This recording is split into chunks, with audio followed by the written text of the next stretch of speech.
నమస్కారం ETV news కు స్వాగతం ముఖ్యాంశాలు హైదరాబాద్ లో మరోసారి దంచికొట్టిన వర్షం అనేక ప్రాంతాల్లో జలమయమైన రహదారులు పలుచోట్ల ట్రాఫిక్ ఇబ్బందులు నిలిచిన విద్యుత్ ఏపీలో నేతన్నకు చంద్రన్న కానుక ఈ నెల నుంచే మగ్గాలు మరమగ్గాలకు ఉచిత విద్యుత్ కార్మికులకు ఏటా 25,000 రూపాయల పథకం ప్రకటన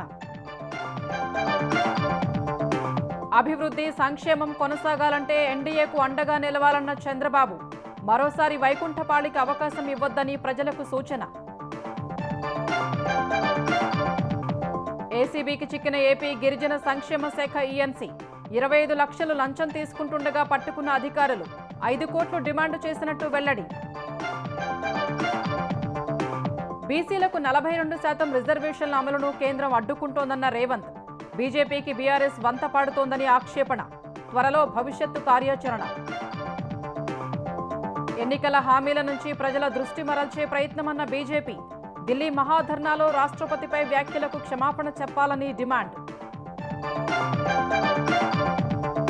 అమెరికా సుంకాలు పెంచినా రాజీ ప్రసక్తే లేదన్న ప్రధాని రైతుల ప్రయోజనాల పరిరక్షణకు ఎంతటి మూల్యమైనా చెల్లిస్తామని స్పష్టీకరణ లోక్సభ అసెంబ్లీ ఎన్నికల్లో భారీ కుట్ర జరిగిందన్న రాహుల్ ఈసీ బీజేపీ కుమ్మక్కై ఓట్ల చోరీకి పాల్పడ్డాయని ఆరోపణ తిప్పికొట్టిన కమలదళం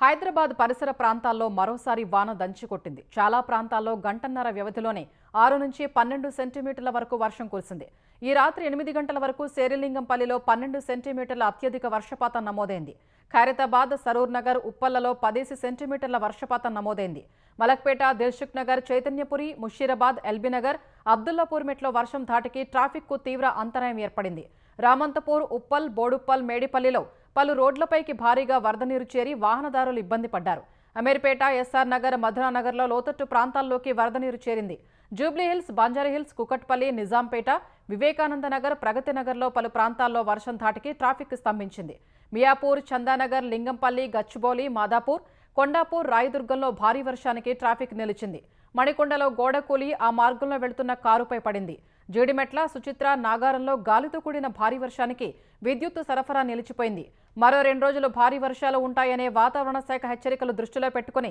అధికారులు అప్రమత్తంగా ఉండాలని సీఎం రేవంత్ రెడ్డి సూచించారు 2 రోజులు వర్షాలు కురుస్తాయనే సమాచారం మేరకు కలెక్టర్లు జిల్లాల్లోని అన్ని విభాగాలతో ఎప్పటికప్పుడు పరిస్థితిని సమీక్షించాలని సీఎం ఆదేశించారు లోతట్టు ప్రాంతాల్లో ముందస్తు జాగ్రత్తలు చేపట్టాలన్నారు జీహెచ్ఎంసీ హైడ్రో అధికారులు సమన్వయంతో పనిచేయాలని తెలిపారు ఎగువన కురుస్తున్న వర్షాలను దృష్టిలో పెట్టుకుని ఈ రాత్రి 10ంటికి హిమాయత్ సాగర్ జలాశయం గేటు 1 ఎత్తనున్నట్టు అధికారులు తెలిపారు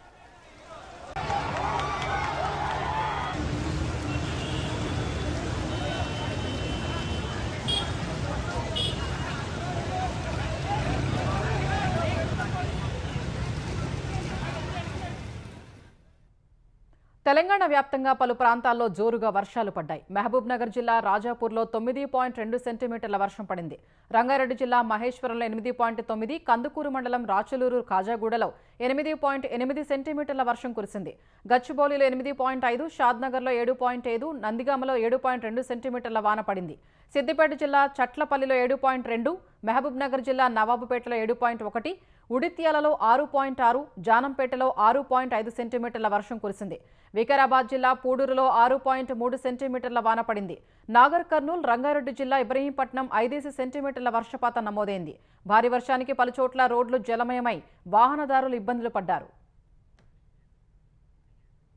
జాతీయ చేనేత దినోత్సవం సందర్భంగా నేత కుటుంబాలపై ముఖ్యమంత్రి చంద్రబాబు వరాల జల్లు కురిపించారు ఈ నెల నుంచే మగ్గాలకు 200 యూనిట్లు మరమగ్గాలకు 500 యూనిట్లు ఉచిత విద్యుత్ ఇస్తామని హామీ ఇచ్చారు చేనేత దుస్తులపై జీఎస్టీ 5% ప్రభుత్వమే భరిస్తుందని తెలిపారు చేనేత కార్మికులకు ఏటా 25,000 రూపాయలు అందించే నేతన్న భరోసా పథకాన్ని చంద్రబాబు ప్రకటించారు అభివృద్ధి సంక్షేమం ఇలాగే కొనసాగాలంటే ఎన్డీఏ వెంటే ఉండాలని పిలుపునిచ్చిన సీఎం మరోసారి వైకుంఠపాళి వద్దని ప్రజలకు సూచించారు మంగళగిరిలో జరిగిన జాతీయ చేనేత దినోత్సవానికి సీఎం చంద్రబాబు హాజరయ్యారు. చేనేత ఉత్పత్తులతో ఏర్పాటు చేసిన స్టాళ్లను సందర్శించారు. ఏపీలోని వివిధ చేనేత క్లస్టర్లలో చేసిన ఉత్పత్తులను పరిశీలించారు. చేనేత ఉత్పత్తులన్నింటినీ ఇంటిగ్రేట్ చేసి తనకు ప్రాజెక్టు రిపోర్టు ఇవ్వాలని అధికారులను సీఎం ఆదేశించారు. మంగళగిరిలో లోకేష్ సహకారంతో ఏర్పాటైన వీవర్శాలను సందర్శించిన ఆయన హ్యాండ్లూమ్ ఉత్పత్తులు, మార్కెటింగ్ పై చేనేత కళాకారులతో ముఖాముఖి నిర్వహించారు. హామీ ఇచ్చినట్లుగానే చేనేతపై 5% జీఎస్టీని ప్రభుత్వమే భరిస్తుందన్న చంద్రబాబు ఇందుకు 15 కోట్లు ఖర్చు అవుతుందన్నారు. అమరావతిలో హ్యాండ్లూమ్ మ్యూజియం ఏర్పాటు చేస్తామని ప్రకటించారు. ఆదరణ 3తో మరిన్ని కొత్త పథకాలు అందుబాటులోకి తెస్తామని భరోసా ఇచ్చారు. ప్రొద్దుటూరులో చేనేత కుటుంబానికి చెందిన నందం సుబ్బయ్యను చంపింది వైసీపీ కిరాతకులే అని మండిపడ్డారు. చేనేత కార్మికుల జీవన ప్రమాణాలు పెంచటం సహా వారి యంత్రాలన్నీ ఆధునికీకరిస్తామని హామీ ఇచ్చారు. ఈ నెల నుంచే చేనేత మగ్గాలకు 200 యూనిట్లు, మరమగ్గాలకు 500 యూనిట్ల విద్యుత్తును ఉచితంగా ఇస్తామని ప్రకటించారు. 50 సంవత్సరాలకి పింఛన్ ఇస్తున్నాం. 3,000 రూపాయల నుంచి 4,000 రూపాయలు చేశాను. ఆ విధంగా ఈరోజు 92,724 మందికి పింఛన్లు వస్తున్నాయి. 546 కోట్ల రూపాయలు ఒక చేనేత కార్మికులకు పింఛన్లకు ఇస్తున్నాం. ఇంకో పక్క ఈరోజు మీ అందరికీ హామీ ఇస్తున్నాను. నేతన్న భరోసా కింద అదనంగా 25,000 రూపాయలు మీకు ఇచ్చే బాధ్యత ఈ ప్రభుత్వం తీసుకుంటాం. మీ జీవన ప్రమాణాలు పెరగాలి. మీరు కష్టాల్లో ఉన్నారు, అందుకే ఇవన్నీ చేస్తాం. ఓడిన చోటే గెలిచిన లోకేష్ మంగళగిరిని ఆంధ్రప్రదేశ్కే ఆదర్శ నియోజకవర్గంగా తీర్చిదిద్దాలని నిర్ణయించారని చంద్రబాబు అన్నారు. స్వర్ణకారుల కార్పొరేషన్ పెట్టి ఎవరూ ఊహించిన విధంగా అభివృద్ధి చేశారని కొనియాడారు. ఆర్థికంగా ఎన్ని కష్టాలు ఉన్నప్పటికీ ఇచ్చిన హామీల కంటే ఎక్కువే సంక్షేమ కార్యక్రమాలను అమలు చేస్తున్నట్లు చంద్రబాబు తెలిపారు. ఈ అభివృద్ధి కొనసాగాలంటే ఎన్డీఏకు అండగా నిలవాలని ప్రజలను కోరారు. కొంతమంది తప్పుడు ప్రచారం చేస్తానే ఉంటారు. నేను అడుగుతున్నా, చెప్పిన సూపర్ 6లో కాకుండా అదనంగా ఇచ్చామా లేదా అని మిమ్మల్ని అందరిని అడుగుతున్నా. అందరికీ చాలా బెనిఫిట్లు వచ్చాయా లేదా అని మిమ్మల్ని అడుగుతున్నా. ఎప్పుడన్నా చరిత్రలో ఇంత సంక్షేమం చూశారా అని మిమ్మల్ని అడుగుతున్నా. అయితే మీరు కూడా చెప్పాలి కదా, గట్టిగా మేమందరం ఎన్డీఏతోనే ఉంటామని చెప్పాలనా లేదా అని మిమ్మల్ని అడుగుతున్నా. అందుకే వైకుంఠపాళి మళ్ళా వద్దు, ఇంకా ఓపిక కూడా లేదు. మళ్ళీ డెవలప్ చేయాలంటే గుంతలన్నీ పూడ్చాం. ఒక పక్క పట్టాలు ఎక్కించాం, అభివృద్ధిని, సంక్షేమానికి రాజమార్గాన్ని చూపించాం. అదే సమయంలో ప్రజల్లో కూడా అలాంటి ఆలోచనతో ముందుకు పోవాల్సిన అవసరం ఉంది. చేనేత కార్మికుల అభ్యున్నతి కోసం పోరాడిన ప్రగడ కోటయ్య జయంతిని అధికారికంగా నిర్వహించాలని స్థానిక ఎమ్మెల్యే విద్యాశాఖ మంత్రి లోకేష్ విజ్ఞప్తి చేయగా అందుకు సీఎం చంద్రబాబు అంగీకరించారు. ఆంధ్రప్రదేశ్లో నిర్మించే హరిత భవనాలకు ఏపీ పురపాలక శాఖ మంత్రి నారాయణ మరిన్ని రాయితీలు ప్రకటించారు. విజయవాడలో Indian green building council, IGBC, CII, రాష్ట్ర ప్రభుత్వం సంయుక్తంగా నిర్వహించిన గ్రీన్ ఆంధ్ర సమ్మిట్ 2025కు మంత్రి నారాయణ హాజరయ్యారు. పర్యావరణ అనుకూలమైన భవనాల్లో స్వచ్ఛమైన గాలి, వెలుతురు వచ్చేలా నిర్మాణ శైలి ఉంటుందని, విద్యుత్తు, నీటి వినియోగం తక్కువగా ఉంటుందని ఆయన చెప్పారు. ఐజీబీసీ ఇచ్చే సర్టిఫికేషన్ ఆధారంగా సిల్వర్ బిల్డింగ్కు 10%, గోల్డ్ బిల్డింగ్కు 15%, ప్లాటినం బిల్డింగ్కు 20% ఇంపాక్ట్ ఫీజులో డిస్కౌంట్ ఇస్తామన్నారు. సీఎం చంద్రబాబు గ్రీన్ ఎనర్జీకి అధిక ప్రాధాన్యత ఇస్తున్నారని తెలిపారు. ముఖ్యమంత్రి గారు ఈ గ్రీన్ బిల్డింగ్స్కి హై ప్రయారిటీ ఇస్తున్నారు. అమరావతి రాజధానిలో అయితే ప్రతి బిల్డింగు గ్రీన్ బిల్డింగ్ ఉండాలని ఆదేశించారు. ఏ బిల్డింగ్ డిజైన్ తెచ్చినా వాళ్ళు మీరు అప్రూవ్ చేసే ముందు వాళ్ళతో డిస్కస్ చేయండి. పెద్ద పెద్ద కన్స్ట్రక్షన్లు అయితే ముఖ్యమంత్రి గారు తన దగ్గరికి తీసుకురమ్మన్నారు. ఈరోజు ఈ మెట్రోని భారతదేశంలో నెంబర్ 1 గ్రీన్గా చేయమని నేను యాక్చువల్గా రామకృష్ణారెడ్డి గారికి ప్రత్యేకంగా చెప్తున్నాను. ఎందుకంటే అనేక మంది ట్రావెల్ చేస్తుంటారు కాబట్టి వాళ్ళు కూడా ఇన్స్పైర్ అయ్యి వాళ్ళ బిల్డింగ్స్ కూడా చేసుకోవాలనేది వస్తుంది. ఇది ఒక ఇన్స్పిరేషన్ కూడా అవుతుంది కాబట్టి గ్రీన్ స్టేషన్స్గా చేయాల్సిందిగా తెలియజేస్తున్నాను. బీసీలకు 42% రిజర్వేషన్లు అమలు చేయకుండా కేంద్రం అడ్డుకుంటోందని సీఎం రేవంత్ రెడ్డి ఆరోపించారు. బీసీ రిజర్వేషన్లపై బీజేపీకి చిత్తశుద్ధి లేదని, ఆ పార్టీకి బీఆర్ఎస్ వంతపాడుతోందని ముఖ్యమంత్రి దుయ్యబట్టారు. క్షేత్రస్థాయిలో చేయాల్సినంత చేశామని, పొలిటికల్ అఫైర్స్ కమిటీలో చర్చించి భవిష్యత్తు కార్యాచరణను నిర్ణయిస్తామని ప్రకటించారు. బీసీలకు 42% రిజర్వేషన్ల సాధన కోసం ఢిల్లీ వేదికగా పోరాడుతున్న ముఖ్యమంత్రి రేవంత్ రెడ్డి తదుపరి కార్యాచరణపై దృష్టి సారించారు. బీసీ రిజర్వేషన్ల బిల్లులను కేంద్రం ఆమోదింపజేయాలంటూ పార్టీ నేతలతో కలిసి నిన్న హస్తినాలో మహాధర్నా నిర్వహించిన ఆయన బిల్లులకు ఆమోదం తెలపాలని కోరేందుకు రాష్ట్రపతి అపాయింట్మెంట్ కూడా కోరారు. 10 రోజుల క్రితం సమాచారమిచ్చినా రాష్ట్రపతి అపాయింట్మెంట్ రాకుండా కేంద్రం అడ్డుకుందని రేవంత్ రెడ్డి ఆరోపించారు. ఈ చర్య ముమ్మాటికి తెలంగాణ ప్రజల్ని అవమానపరచడమేనని అన్నారు. గుజరాత్లో ముస్లింలకు రిజర్వేషన్లు ఇస్తున్నప్పుడు తెలంగాణలో ఎందుకు ఇవ్వకూడదని ప్రశ్నించారు. ముస్లింలకు కోటా సాకుగా చూపి బీజేపీ అధినాయకత్వం బీసీ రిజర్వేషన్లను అడ్డుకుంటోందని ఆరోపించారు. బీజేపీకి బీఆర్ఎస్ వంతపాడుతోందని ఆక్షేపించారు. బీజేపీ ఏ విధంగా ఓబీసీ రిజర్వేషన్లను అడ్డుకోవడానికి ముస్లిం రిజర్వేషన్లను అడ్డం పెట్టుకుంటున్నారు. ఇక బీఆర్ఎస్ సికండి పాత్ర పోషిస్తుంది. ఎట్లయినా కాంగ్రెస్ను దెబ్బతీయాలి కాబట్టి మేము బీజేపీతోనే అంటగాగుతాము, మేము కాంగ్రెస్ పార్టీ చేస్తున్న ఏ మంచికి సహకరించము, విధ్వంసపూరితంగా వ్యవహరిస్తున్న బీజేపీకి మేము అండగా నిలబడతామని బీఆర్ఎస్ తయారైంది. బీసీ రిజర్వేషన్లను 50% మించకూడదు అని చట్టం చేయడం ద్వారా బీఆర్ఎస్, 42% బిల్లులను ఆమోదించకుండా బీజేపీ, వీళ్ళిద్దరూ బీసీ ద్రోహులుగా బీసీ వ్యతిరేకులుగా తెలంగాణ సమాజం భావిస్తుంది. బీసీ రిజర్వేషన్లపై సీనియర్ నాయకులతో చర్చించి భవిష్యత్ కార్యాచరణ ఖరారు చేస్తామని ముఖ్యమంత్రి తెలిపారు. 42% ఎట్లా చేయాలి? అది ఒకవేళ పార్టీ పరంగా చేయగలం, అఫీషియల్గా చేయడానికి లేకనే చట్టం కదా. ఒకవేళ రాష్ట్ర ప్రభుత్వం పంపించిన బిల్లులను గవర్నర్ గారు ఆమోదించుంటే సమస్యనే లేదు. ఇప్పుడు పార్టీ పరంగా ఏ నిర్ణయం తీసుకోవాలి, ప్రభుత్వ పరంగా ఏ నిర్ణయం తీసుకోవాలో పిఎస్సి సమావేశాన్ని ఏర్పాటు చేసి అక్కడ కార్యాచరణ, భవిష్యత్ కార్యాచరణను ఏ విధంగా అమలు చేయాలి 42% నిర్ణయించడం జరుగుతుంది.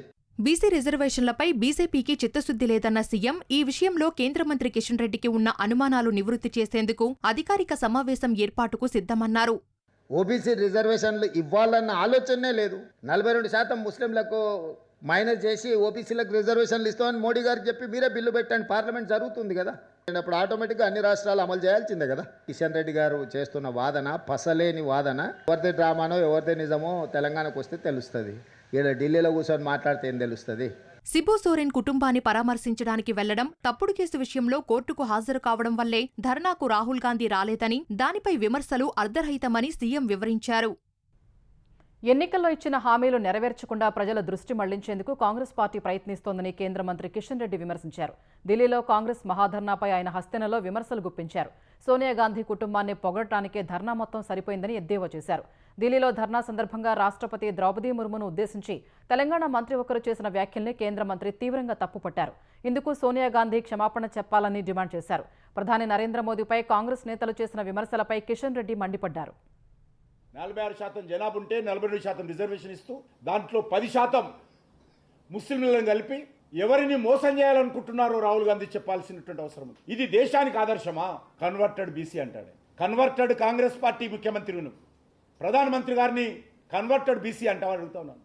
నరేంద్ర మోడీ గారికి సంబంధం లేదు ఆ యొక్క సామాజిక వర్గాన్ని బీసీలో కలపడంలో. అది గుజరాత్లో కానీ ఢిల్లీలో కానీ ఆయన ఏ మంత్రి పదవి, రాజ్యాంగబద్ధమైనటువంటి పదవిలో లేరు ఆ రోజు.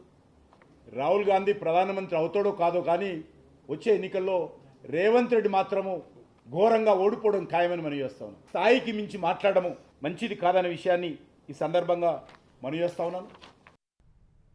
తెలంగాణలో 2 జాతీయ పార్టీలకు 3 చెరువుల నీళ్లు తాగించి అధికారంలోకి వస్తామని బీఆర్ఎస్ కార్యనిర్వాహక అధ్యక్షుడు కేటీఆర్ తెలిపారు.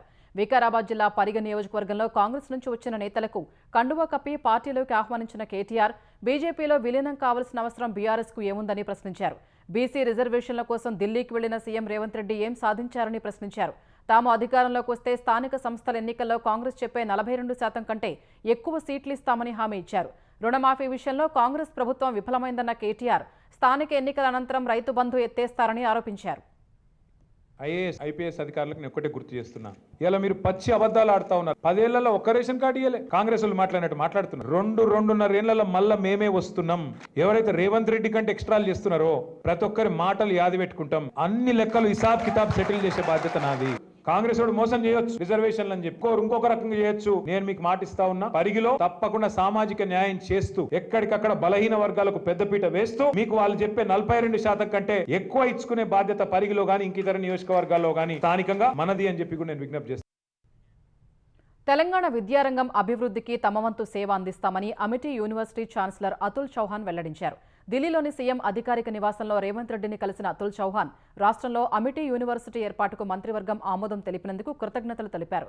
స్కిల్ యూనివర్సిటీతో ఒప్పందం చేసుకుని స్కిల్ డెవలప్మెంట్ కార్యక్రమాల్లో పాల్గొంటామని ఆయన సీఎంకు వివరించారు.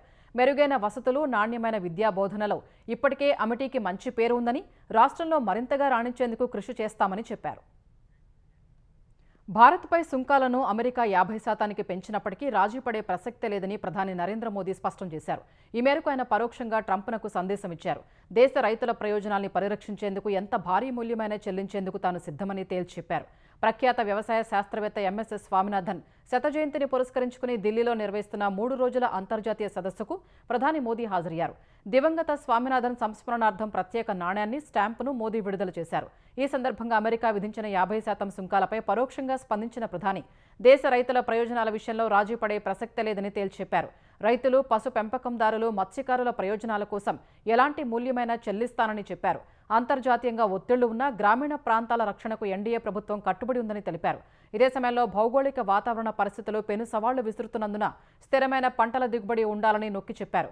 తీవ్రమైన వేడి సహా అన్ని రకాల వాతావరణ పరిస్థితుల్ని తట్టుకునే వంగడాలను అభివృద్ధి చేయాలని వ్యవసాయ శాస్త్రవేత్తలకు ప్రధాని పిలుపునిచ్చారు. हमारे लिए अपने किसानों का हित सर्वोच्च प्राथमिकता है. भारत अपने किसानों के, पशुपालकों के और मछुआरे भाई बहनों के हितों के साथ कभी भी समझौता नहीं करेगा. और मैं जानता हूं व्यक्तिगत रूप से मुझे बहुत बड़ी कीमत चुकानी पड़ेगी, लेकिन मैं इसके लिए तैयार हूं. मेरे देश के किसानों के लिए, मेरे देश के मछुआरों के लिए, मेरे देश के पशुपालकों के लिए आज भारत तैयार है. భారత వస్తువులపై అమెరికా అధ్యక్షుడు డొనాల్డ్ ట్రంప్ 50% సుంకాలు విధించడం విదేశాంగ శాఖ వైఫల్యమని కాంగ్రెస్ అధ్యక్షుడు మల్లికార్జున ఖర్గే అన్నారు. ఈ పరిస్థితిని ఎలా ఎదుర్కోవాలో ప్రధాని నరేంద్ర మోదీ ప్రభుత్వానికి అర్థం కావట్లేదంటూ సామాజిక మాధ్యమం ఎక్స్లో ఖర్గే పోస్టు పెట్టారు. కొన్ని నెలలుగా 2 దేశాల మధ్య వాణిజ్యం ఒప్పందంపై చర్చలు జరుగుతున్నా ఇప్పటికే కుదుర్చుకోకపోవడం ప్రభుత్వ వైఫల్యమేనని ఖర్గే విమర్శించారు. ఏ తరహా పరిస్థితి ఎదురైనా భారత్కు జాతీయ ప్రయోజనాలే ప్రధానమనే విషయం గుర్తుంచుకోవాలని ఖర్గే పేర్కొన్నారు. గతేడాది బ్రిక్స్ దేశాలపై 100% సుంకాలు విధిస్తామని ట్రంప్ బెదిరించినప్పుడు మోదీ స్పందించలేదని ఖర్గే విమర్శించారు. దేశవ్యాప్తంగా లోక్సభ, అసెంబ్లీ ఎన్నికల్లో భారీ కుట్ర జరిగిందని లోక్సభలో విపక్ష నేత రాహుల్ గాంధీ ఆరోపించారు. ఈసీ, బీజేపీ కుమ్మక్కై భారీ నేరానికి పాల్పడ్డాయని దుయ్యబట్టారు. ఎన్నికల్లో అక్రమాలపై వివరాల్ని పవర్ పాయింట్ ప్రెజెంటేషన్ ద్వారా రాహుల్ వెల్లడించారు. మహారాష్ట్రలో సాయంత్రం 5:30 గంటల తర్వాత భారీగా పోలింగ్ నమోదైందన్న రాహుల్ అందుకు సంబంధించిన వీడియో ఫుటేజ్ ఇవ్వడానికి ఈసీ నిరాకరించిందన్నారు. ఆ ఫుటేజ్ని ధ్వంసం చేస్తామని చెప్పిందన్నారు. మహారాష్ట్ర ఎన్నికల పరిణామాలతో బీజేపీతో ఈసీ కుమ్మక్కైందని తమకు అర్థమైందన్నారు. బెంగళూరు సెంట్రల్లోని మహదేవ్పూర్ అసెంబ్లీ స్థానంపై పరిశోధన చేశామన్న రాహుల్ అక్కడ 1,00,000కు పైగా ఓట్ల చోరీ జరిగిందన్నారు. మహదేవ్పూర్లో దాదాపు 12,000 మంది నకిలీ ఓటర్లు వచ్చారని, 40,000కు పైగా ఓటర్లకు నకిలీ ఐడీలు, అడ్రస్లు ఉన్నాయని తెలిపారు. మహదేవ్పూర్లో ఒకే చిరునామాతో 10,452 ఓట్లు ఉన్నాయని తెలిపారు. తప్పుడు ఫోటోలతో 4,132 ఓట్లు ఉన్నట్లు అన్నారు. ఫామ్ 6ను తప్పుగా వాడి 33,692 ఓట్లు వేశారని ఆరోపించారు. ఒకే ఫోటోతో ఉన్న ఓటర్ల వివరాలు ప్రదర్శించారు. And let's not forget that the Prime Minister is the Prime Minister of India with a very slender majority, 25 seats. 33,000 votes was the winning margin. Okay, so what we are saying to the Election Commission is you're not in the business of destroying Indian democracy. You're in the business of protecting. All this information now, this is evidence. This is a crime that is being committed against the Indian Constitution, against the Indian flag. And this is evidence of the crime in one assembly. We have studied the pattern. We are absolutely convinced that this crime is being done at a huge scale across the country. So for us, the CCTV footage and the voter list is now evidence in crime, and the Election Commission is busy trying to destroy it. So I want the nation to know that there is a huge criminal fraud being perpetrated on this country. It is being done by the Election Commission and the party in power, and we have given you crystal clear, undoubtable proof here. కర్ణాటకలో voter జాబితా విషయంలో రాహుల్ గాంధీ చేసిన ఆరోపణలపై ఆ రాష్ట్ర ప్రధాన ఎన్నికల అధికారి స్పందించారు. ఓటర్ల జాబితాలో అనర్హుల్ని చేర్చి అర్హులైన ఓటర్లను తొలగించినట్లు ఆధారాలు ఉంటే తమకు సమర్పించాలని కోరారు. రిజిస్టర్ ఆఫ్ ఎలక్టర్స్ రూల్ 196 చట్టం కింద అనర్హులు, అర్హుల ఓటర్ల వివరాలను డిక్లరేషన్ రూపంలో అందజేసి వాటిపై సంతకం చేయాలని రాహుల్ గాంధీకి లేఖ రాశారు. తద్వారా అవసరమైన చర్యలు తీసుకుంటామన్నారు. బెంగళూరు సెంట్రల్ లోక్సభ పరిధిలోని మహదేవ్పుర అసెంబ్లీ నియోజకవర్గంలో 1,00,000 ఓట్ల చోరీ జరిగిందన్న ఆరోపణలపై ఈసీ ఈ మేరకు సాక్ష్యాలు ఇవ్వాలని రాహుల్ గాంధీని కోరింది. కేంద్ర ఎన్నికల సంఘంపై రాహుల్ గాంధీ వ్యాఖ్యలు అత్యంత బాధ్యతారాహిత్యంగా ఉన్నాయని బీజేపీ మండిపడింది. కాంగ్రెస్ పార్టీకి ప్రజలు అధికారం కట్టబెట్టకపోవడం వల్లే రాహుల్ గాంధీ ఈసీపై ఆరోపణలు చేస్తున్నారని విమర్శించింది. ప్రధాని మోదీ అద్భుత పాలనను మెచ్చి 2014 నుంచి ప్రజలు ఆయన్ను గెలిపిస్తూ వస్తున్నారని బీజేపీ ఎంపీ రవిశంకర్ ప్రసాద్ అన్నారు. ఈసీపై ఆరోపణల విషయంలో రాహుల్ గాంధీ అన్ని హద్దులు దాటారని విమర్శించారు. బీజేపీ అక్రమాలు చేసి గెలిచిందని చెప్పడం ద్వారా రాహుల్ ప్రజా తీర్పును అవమానిస్తున్నారని మండిపడ్డారు. ఇంట్లో నోట్ల కట్టలు బయటపడిన వ్యవహారంలో అభిశంసన ముప్పు ఎదుర్కొంటున్న జస్టిస్ యశ్వంత్ వర్మకు సుప్రీంకోర్టులో చుక్కెదురైంది. ఇంట్లో నోట్ల కట్టలు దొరికిన వ్యవహారంలో ఇన్ హౌస్ కమిటీ నివేదికకు చట్టబద్ధత లేదంటూ ఆయన దాఖలు చేసిన పిటిషన్ను సుప్రీంకోర్టు కొట్టేసింది. ఇంట్లో నోట్ల కట్టలు దొరికిన తర్వాత ఆదాయానికి మించి ఆస్తులు కలిగి ఉన్నారని ఆయనపై ఆరోపణలు రాగా సుప్రీంకోర్టు 3 న్యాయమూర్తులతో ఇన్ హౌస్ కమిటీని ఏర్పాటు చేసింది. ఈ కమిటీ అన్ని అంశాలపై విచారణ జరిపి జస్టిస్ వర్మపై వచ్చిన ఆరోపణల్లో వాస్తవం ఉందంటూ నివేదిక ఇచ్చింది. ఈ నివేదికనే సవాలు చేస్తూ జస్టిస్ వర్మ దాఖలు చేసిన పిటిషన్పై విచారణ జరిపిన సుప్రీంకోర్టు ఆయన వాదనల్ని కొట్టిపారేసింది. ఇన్ హౌస్ కమిటీ రాజ్యాంగబద్ధమని, జస్టిస్ వర్మ ప్రవర్తన, కోర్టులపై ఆయనకు నమ్మకం ఉన్నట్లు కనిపించడం లేదని సుప్రీంకోర్టు కీలక వ్యాఖ్యలు చేసింది. ఫోన్ ట్యాపింగ్ కేసులో రేపు సిట్ అధికారులకు వాంగ్మూలం ఇవ్వనున్న కేంద్ర మంత్రి బండి సంజయ్ కొన్ని ఆధారాల్ని కూడా సమర్పించనున్నట్లు తెలుస్తోంది. ఈ మేరకు ఎస్ఐబీ, కౌంటర్ ఇంటెలిజెన్స్ మాజీ అధికారులతో సంజయ్ ఇవాళ సమావేశమయ్యారు. ఉమ్మడి ఏపీ, తెలంగాణకు చెందిన పోలీసు ఉన్నతాధికారులు కూడా ఈ సమావేశంలో పాల్గొన్నారు. రేపటి సిట్ విచారణ దృష్ట్యా హైదరాబాద్కు వచ్చిన కేంద్ర హోంశాఖ అధికారులు ట్యాపింగ్ ఆధారాల్ని సంజయ్ ముందు ఉంచినట్లు తెలిసింది. గత ప్రభుత్వంలో సంజయ్ ఫోన్ను ఎక్కువగా ట్యాప్ చేశారని నిర్ధారించినట్లు సమాచారం. రేపు ఉదయం 11 గంటలకు దిల్కుషా గెస్ట్ హౌస్లో సిట్కు బండి సంజయ్ వాంగ్మూలం ఇవ్వనున్నారు. గుత్తేదారుకు బిల్లు చెల్లించేందుకు ఏకంగా 5 కోట్ల రూపాయలు లంచంగా డిమాండ్ చేసిన గిరిజన సంక్షేమ శాఖ ఈఎన్సీ శ్రీనివాస్ అవినీతి నిరోధక శాఖకు చిక్కారు. విజయవాడ గిరిజన భవన్కు సమీపంలోని ఈఎన్సీ కార్యాలయంలో గుత్తేదారు నుంచి 25 లక్షల రూపాయల నగదు తీసుకుంటున్న సమయంలో ఏసీబీ అధికారులు శ్రీనివాస్ను రెడ్ హ్యాండెడ్గా పట్టుకున్నారు. మొత్తం 25 లక్షల రూపాయల నగదు స్వాధీనం చేసుకుని కేసు నమోదు చేశారు. ఏజెన్సీ ప్రాంతంలో జరిగిన ఏకలవ్య మోడల్ రెసిడెన్షియల్ స్కూళ్ల నిర్మాణ పనులకు సంబంధించి 35 కోట్ల 50 లక్షల రూపాయల వరకు బిల్లులు విశాఖకు చెందిన సత్యసాయి కన్స్ట్రక్షన్స్ అధినేత చెరుకూరి కృష్ణంరాజుకు రావాల్సి ఉంది. 5 కోట్ల రూపాయల లంచం ఇస్తేనే బిల్లులు చెల్లిస్తామంటూ ఈఎన్సీ శ్రీనివాస్ ఇబ్బందులకు గురి చేస్తున్నారని గుత్తేదారు విజయవాడ ఏసీబీని ఆశ్రయించారు. ఈ ఫిర్యాదుపై రంగంలోకి దిగిన ఏసీబీ అధికారులు 25 లక్షలు తీసుకుంటూ ఉండగా శ్రీనివాస్ను పట్టుకున్నారు. సబ్బవరపు శ్రీనివాస్పై ఇది 3వ కేసు కాగా ఆయన నెలాఖరున ఉద్యోగ విరమణ చేయనున్న తరుణంలో ఏసీబీకి చిక్కారు. కడప జిల్లా పులివెందుల జడ్పీటీసీ ఎన్నికల సందర్భంగా 4 రోజులు చెలరేగిన ఘర్షణల నేపథ్యంలో పోలీసులు వైసీపీ, తెలుగుదేశం నాయకులు, కార్యకర్తలపై 4 కేసులు నమోదు చేశారు. నిన్న పులివెందుల మండలం నల్లగొండవారిపల్లి గ్రామంలో టీడీపీ, వైసీపీ వర్గాల మధ్య ఘర్షణ జరిగింది. టీడీపీకి చెందిన ధనుంజయ అనే వ్యక్తిని కులం పేరుతో దూషించి దాడి చేశారనే ఫిర్యాదు మేరకు వైసీపీ నేతలు వేల్పుల రామలింగారెడ్డి, హేమాద్రి సహా 50 మందిపై ఎస్సీ/ఎస్టీ అట్రాసిటీ, హత్యాయత్నం కేసులు నమోదు చేశారు. ఇదే గ్రామంలో వైసీపీ నాయకుడు వేల్పుల రామలింగారెడ్డి ఫిర్యాదు మేరకు టీడీపీ నాయకులు జయభారత్ రెడ్డి, శ్రీనాథ్ రెడ్డి సహా 16 మందిపై కేసులు పెట్టారు. వైసీపీ నాయకులపై దాడి చేశారంటూ నిన్న పులివెందుల వైసీపీ క్యాంపు కార్యాలయం నుంచి పోలీస్ స్టేషన్ వరకు ఎంపీ అవినాష్ రెడ్డి ఆధ్వర్యంలో నిరసన ర్యాలీ నిర్వహించారు. ఎన్నికల కోడ్ అమల్లో ఉన్నప్పటికీ ర్యాలీకి అనుమతి తీసుకోలేదని ఎంపీడీఓ కృష్ణమూర్తి ఇచ్చిన ఫిర్యాదు మేరకు పోలీసులు కేసు నమోదు చేశారు. ఎంపీ అవినాష్ రెడ్డి, వైసీపీ రాష్ట్ర ప్రధాన కార్యదర్శి సతీష్ కుమార్ రెడ్డి సహా 150 మంది వైసీపీ నాయకులపై పులివెందుల పోలీసులు ఎన్నికల కోడ్ ఉల్లంఘన కేసులు నమోదు చేశారు. ఇటీవల వైసీపీ నుంచి టీడీపీలో చేరిన విశ్వనాథ్ రెడ్డిని ఫోన్లో బెదిరించారనే ఆరోపణలతో వైఎస్ భాస్కర్ రెడ్డి, దేవిరెడ్డి శివశంకర్ రెడ్డి, అవినాష్ రెడ్డి, పిఏ రాఘవరెడ్డి, తుమ్మలపల్లికి చెందిన గంగాధర్ రెడ్డిలపై కేసులు నమోదు చేశారు.